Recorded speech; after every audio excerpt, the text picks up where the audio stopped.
Bonjour les Chingu. Aujourd'hui on se retrouve pour une nouvelle vidéo qui me tient mais tellement à cœur. Je vais vous parler de deux sujets qui me passionnent depuis l'enfance.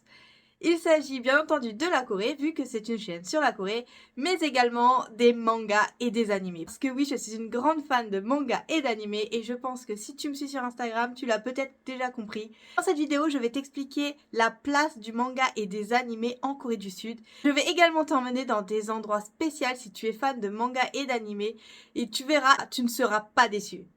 Alors c'est parti! Jimmy Korea. Avant de commencer, j'aimerais faire une brève introduction sur comment les mangas ont été introduits en Corée du Sud. D'après toi, en quelle année les mangas ont-ils été introduits en Corée du Sud? Eh bien, c'est dans les années 1980 avec le manga Astro Boy de Osamu Tezuka. Et depuis, les mangas n'ont cessé de gagner en popularité. Donc bien sûr, les plus populaires, c'est exactement les mêmes qu'en France, voir Naruto, One Piece, l'Attaque des Titans. Bref, je te fais pas un dessin dessus. Mais par contre, je peux te donner une petite information qui date du mois d'avril, donc c'est assez récent. Il y a récemment un film qui a détrôné tous les films japonais qui sont sortis en Corée du Sud, donc au cinéma. Est-ce que tu sauras deviner c'est lequel? Il s'agit de Suzume. Et oui, je te parle bien du film d'animation de Makoto Shinkai, Suzume. Alors pour l'avoir vu, moi je l'ai adoré parce que j'adore les œuvres de Makoto Shinkai, donc ça a été vraiment un bonheur de voir ce film. Bon, bien entendu, si tu vas voir un manga au cinéma en Corée du Sud, le film sera sous-titré en coréen et les personnages parleront bien entendu en japonais. Donc, bon, de quoi faire travailler ton japonais ou ton coréen, voire les deux en même temps, selon les langues que tu apprends. Après le Korean Film Council, le film Suzume a dépassé les 5 millions d'entrées au cinéma. Et il a battu le record, non pas d'un film d'il y a plusieurs années, non, film qui est sorti récemment. Oui, un autre film d'animation, c'est le film The First Slam Dunk. Ces deux films d'animation ont surpassé tous les films japonais qui sont sortis au cinéma dans les années précédentes. C'est quand même fou qu'en seulement quelques mois, ils ont tout dégommé sur leur passage. Pour parler un peu plus des chiffres, Slam Dunk avait fait un peu plus de 4 millions d'entrées contre plus de 5 millions pour le film d'animation Suzume. Franchement, c'est une belle victoire pour ces deux films. Les mangas et les animés japonais sont super populaires, que ce soit en France ou à l'international. La Corée en fait également partie. Mais il y a aussi un autre type de manga, donc qui s'appelle le manhwa. Et cette fois-ci, le manhwa, ce sont des mangas coréens et qui ont petit à petit évolué pour devenir des webtoons comme on les connaît à présent, avec de nombreuses applications qui les publient. Alors maintenant, on va aller ensemble découvrir des endroits vraiment des pépites sur Séoul où tu pourras trouver des mangas et également des goodies de mangas et plein d'autres choses, mais je ne t'en dis pas plus, tu le sauras dans la visite. Pour te montrer le premier endroit que je te recommande sur Séoul si tu es fan d'anime, je suis accompagnée de mon amie Gabi. Étant toutes les deux fans d'anime et de manga, on a décidé de se faire une petite session ensemble. Comme tu peux le voir, ici c'est un endroit spécial pour One Piece. Mais pas que. Juste en face, il y a le café BL où j'ai complètement oublié d'aller faire un tour. Juste en face du magasin Animate se trouve un petit café, donc ils changent régulièrement de thème. Cette fois-ci, c'est sur un jeu vidéo, mais ils font également souvent sur les mangas comme Tokyo Revenger il y a quelques mois. Et on trouve aussi des gachapon. Oh là là, comment j'ai dû résister pour ne rien acheter. Donc voilà, maintenant nous sommes dans le magasin. Là, il y a des goodies Suzume. Comme je t'ai dit, ça a fait fureur en Corée du Sud. Il y a même une dédicace de Makoto Shinkai. Et juste à côté, on trouve absolument plein de goodies. Que ce soit Spy Family ou Jujutsu Kaisen. Avec bien entendu le plus beau professeur Gojo. On trouve également des pochettes surprises. Il y a à l'intérieur des autocollants ou des badges, l'attaque des titans. Et encore plein d'autres goodies. Il y a également une partie sur les mangas, mais si tu ne parles pas coréen, ça sera un peu compliqué. Maintenant, je t'emmène dans un deuxième magasin qui est un peu moins connu et pourtant, ils vont bientôt ouvrir leur troisième magasin. Il se situe toujours à Hongdae, c'est le magasin I Love Toys.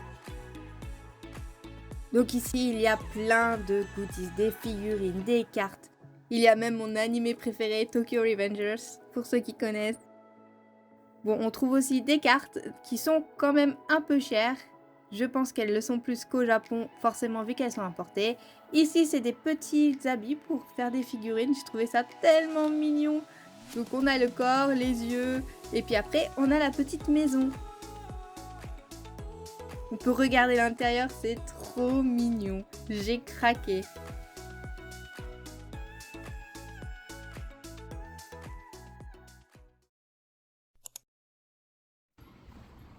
Donc là, on va dans un manga café. Donc c'est parti! Franchement, comment ne pas parler de manga en Corée du Sud sans te montrer à quoi ressemble un manga café? Alors chaque manga café est différent, mais moi je vais te montrer celui que j'ai visité. Donc comme tu peux le voir, on ne rentre pas à l'intérieur sans enlever ses chaussures et mettre des petits chaussons. Donc hop, on enlève ses chaussures et ensuite on va les mettre dans le casier.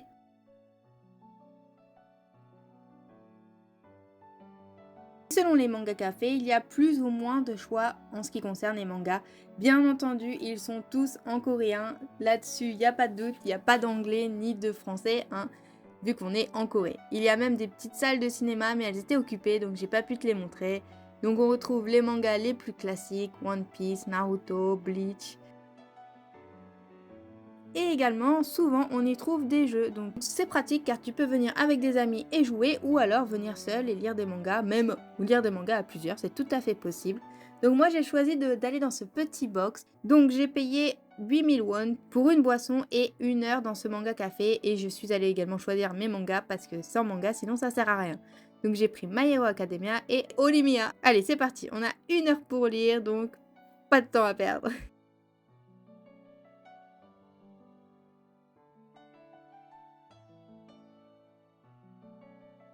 Et comme tu peux le voir, tout est fait pour être confortable. Il y a des couvertures, des coussins et même un coussin chat, donc c'est un peu comme si on était à la maison. Et bien entendu, dans les mangas cafés, il n'y a pas seulement des boissons, il y a également de la nourriture. Donc généralement, c'est des tteokbokki, des nouilles, tous les plats un peu basiques, accompagnés de quelques snacks, donc ici des chips.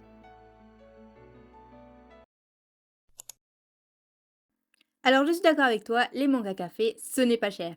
Mais comme tu le sais, moi j'aime bien trouver tous les spots un peu cachés. Et donc aujourd'hui je t'emmène dans une bibliothèque manga. Oui oui, une bibliothèque avec que des mangas. Et c'est totalement gratuit, tu peux rester autant que tu veux. Tu n'auras pas à dépenser un seul centime. Bon par contre, pour trouver les mangas, ça va être un peu plus compliqué parce qu'ils sont classés par année. Donc année 2000, 2010. Et pour les livres pour enfants, ils sont aussi classés par genre. Donc ça va être un peu compliqué, mais crois-moi, ça vaut le coup si vraiment tu peux lire le coréen et que tu as envie de lire des mangas. Donc j'ai trouvé celui que je voulais lire et maintenant j'y vais, je vais m'installer. Si toi aussi tu veux aller à cette bibliothèque, elle se trouve à Myeongdong. Elle s'appelle le Manhwa Café. Pour la trouver, je te conseille de chercher plutôt SBS Animation. Car oui, à l'étage au-dessus, c'est un musée pour enfants qui n'a pour moi pas grand intérêt en tant qu'adulte de le visiter car c'est vraiment plus sur des dessins animés que des mangas. Mais bon, si tu veux aller faire un tour, pourquoi pas? Tu seras juste encerclé d'enfants, c'est tout. Et donc lorsque tu arrives à SBS Animation, tu vas au sous-sol et là tu trouveras ce manga café. Tu verras, c'est grand, il y a de la place, c'est silencieux, il n'y a pas un bruit. C'est le paradis du manga. Il y en a des centaines, voire même des milliers. Il y a même aussi des magazines, ça m'a rappelé dans le temps quand il y avait le magazine en France Magnolia, pour ceux qui connaissent. Il répertoriait tous les mois un chapitre de shoujo. J'adorais ce magazine. Et comme c'est une bibliothèque, tu t'en doutes, on peut emprunter les mangas. Oui, les emprunter. Il y a aussi des dédicaces pour le centre, donc c'était sympa à regarder. Bon, il n'y en a pas beaucoup, mais ça reste sympa. Et si tu as soif, bien entendu, il y a ces machines où tu pourras commander ton café ou toute autre boisson que tu veux déguster pendant ta lecture. Et maintenant, c'est parti pour l'endroit que je voulais tant aller. C'est le Ufotable Café qui est en ce moment sur le thème de Demon Slayer ou en japonais Kimetsu no Yaiba.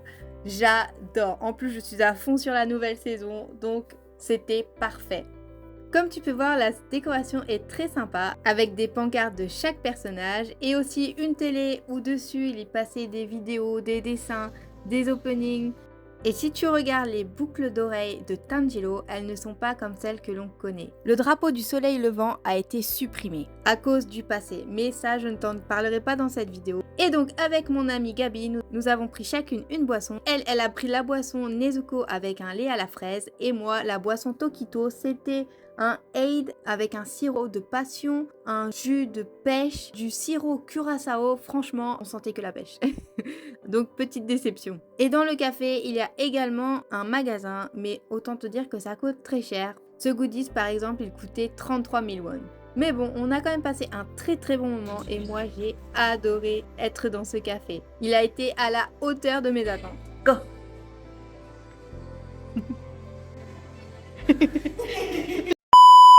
Si tu es fan de manga et d'anime, n'hésite pas à aller faire un tour dans ces lieux lorsque tu seras de passage en Corée du Sud. Tu ne seras pas déçu, crois-moi. Surtout le café Kimetsu no Yaiba, j'ai totalement adoré. Ça a été un de mes coups de cœur. Et toi, tu regardes des mangas? N'hésite pas à me le dire en commentaire. Voilà, c'est tout pour aujourd'hui. J'espère que cette vidéo t'a plu. Si elle t'a plu, n'hésite pas à t'abonner et à lâcher ton plus gros pouce bleu, ça me soutiendrait énormément. Et moi, je te dis à dimanche prochain pour de nouvelles aventures. Annyeong! Aujourd'hui, je t'emmène faire du plugging à la plage de Myeongsangbsimli dans la province de Jeollanam-do. Comme tu peux le voir, à notre arrivée, la brume était tellement dense qu'on ne voyait même pas la mer. Alors le plugging, qu'est-ce que c'est? Le plugging, c'est un mélange du mot jogging et du mot suédois plocka up qui signifie ramasser. Donc tu l'auras compris,